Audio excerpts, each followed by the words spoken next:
Urinary tract infections basically is the infection of the urinary tract from the kidneys down to the urethra.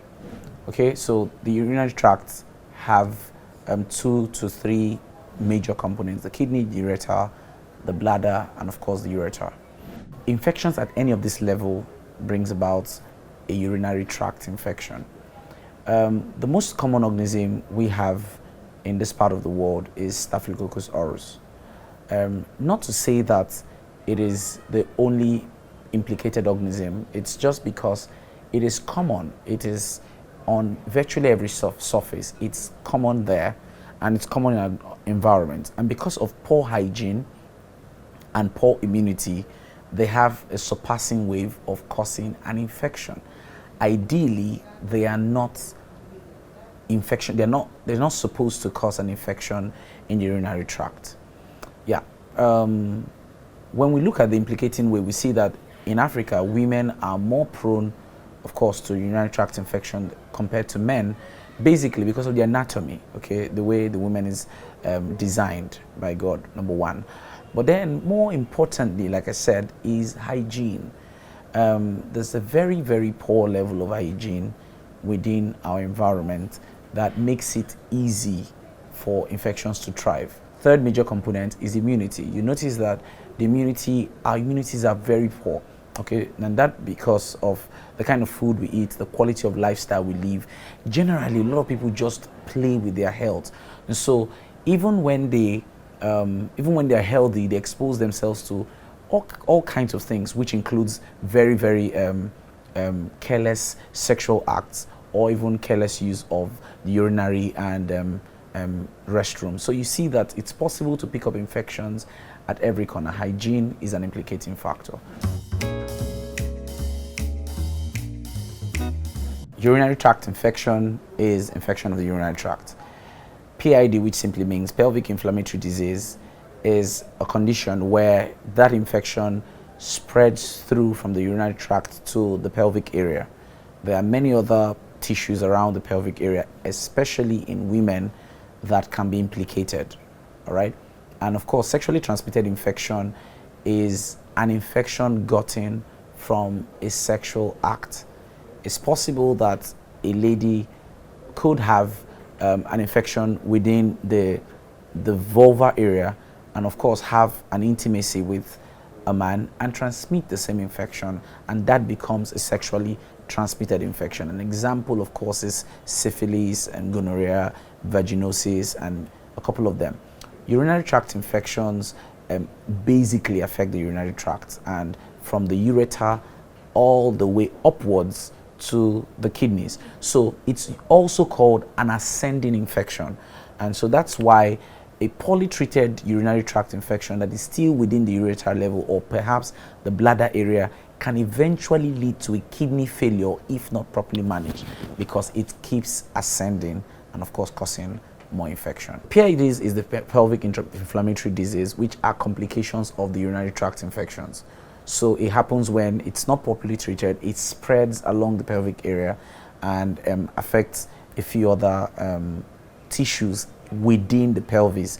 For an example, when you have infections spreading from the bladder to the broad ligament of the uterus, that you can also call a PID. So spreading infections from a urinary tract infection throughout the bladder area down through the pelvis area is what we call a pelvic inflammatory disease.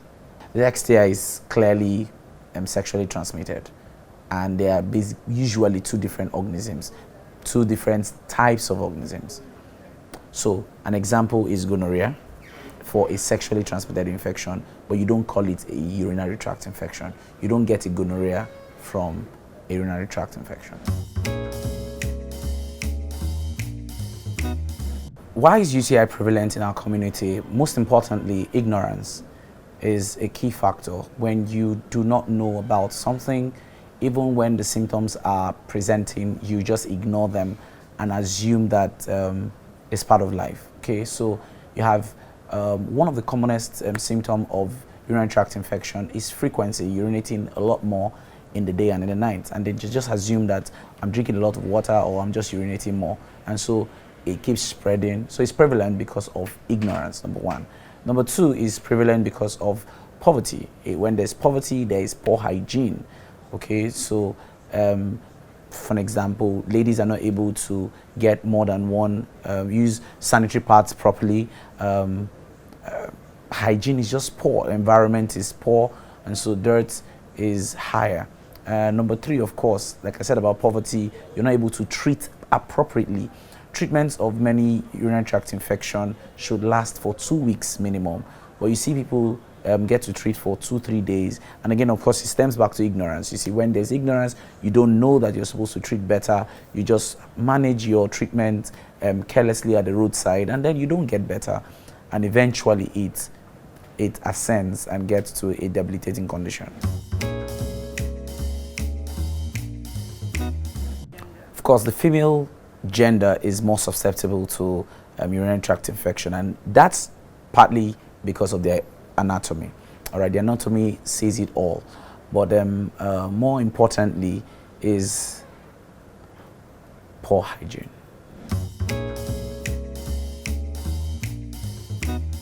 Yeah, the men, of course, anatomy gives them away, helps them narrow the level of infections that they could have, but then they have less work to do compared to the females.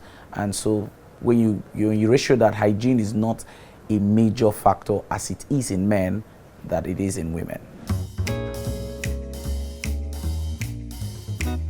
How can a lady prevent UTI or keep UTI very far? First, get educated about urinary tract infections. So this is me telling you today that urinary tract infections are very potential and they can affect your organs. Rather than do drinks, alcohol and all kinds, do water. Do more water. It's important to take a minimum of 3 liters, especially in tropical areas like Lagos, Nigeria. 3 liters of water per day. Question is, how much have I taken today? Maybe a liter or thereabouts. So good hydration is one, is another. The next one is good hygiene. Now, when we talk about hygiene, we also include how you manage the underwears, especially after washing. In this part of the country where the housing condition is not very fantastic, people do not know to spread underwears directly under the sun for enough heat and for enough sun rays on it. So keeping underwears in the bathrooms and in moist areas only amplifies the possibility of infection. All right, so hygiene is very important. When you wash as a female, properly wash with water. I see cases where people wash with chemicals, including the disinfectant, and that's not proper. Okay, so wash with water, that's enough.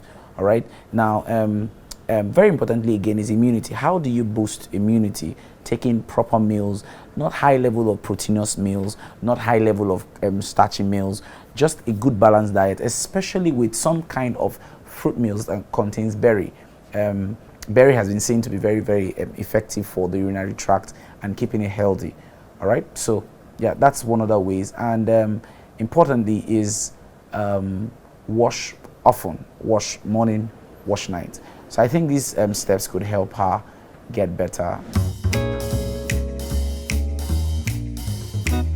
The steps of treatment includes, number one, get to see your doctor, and that doctor provides adequate tests or the requisite test for you for the urinary tract infections. And then when you do that, you see the organisms that are causing the damage and the required antibiotics or the required treatment plans. And when you take them for a minimum of 2 weeks, you're sure to get a very, very good response. But when you don't, the consequence is that many other organs are affected, especially the kidneys, and you see such people coming down with nephrotic syndromes and kidney infections.